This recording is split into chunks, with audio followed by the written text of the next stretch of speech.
I'm going to show you how to set up the Shopify AI Toolkit with Claude Code. So we've written this guide that I'm going to pull up here to make it easier for you. You can copy and paste directly from it. We've also added additional details in case you are interested. So to start, just make sure you meet the following prerequisites. Once you've done that, we can get started. We'll be focusing on the plugin method. This is the fastest method to get set up, and it also auto updates whenever Shopify releases new updates, so it's recommended. Let's jump into the terminal.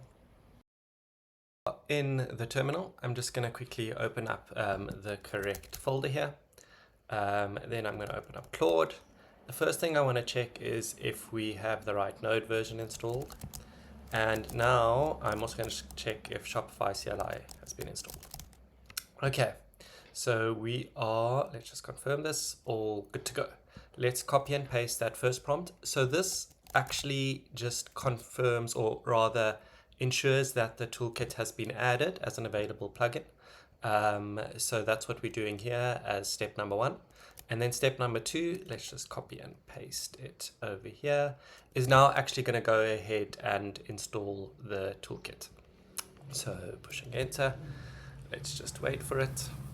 Okay, it's going to ask me a few questions here, so I want to install it just for me. Let's push enter there. And now let's just reload the plugins. Okay, it looks like it's installed successfully. Now you actually want to ask it a question to confirm that it knows your store. So we are asking how many products. So it might not be authorized yet. Let's just see. So it's finding, okay, so it knows exactly what query to ask it. It's gotten those details. And here, let's see. Okay, yeah. So it wants me just to authenticate. I'm just going to put my URL of my store in here. Let me just copy and paste it. And once I've done that, it's going to, let me just paste it in over here, 1 second. It's now going to ask me to actually go and authenticate it. So I'm going to just open up the browser on the side here. Okay, let's authenticate. So that's off the screen. I just basically gave it permission. And now it's gone back. Okay, great. There we go. So 116 products in my store. That's correct, by the way. It's always nice, I think, once you've gotten it set up, just ask it a few questions that you know the answers to ensure everything's working as expected. Super exciting.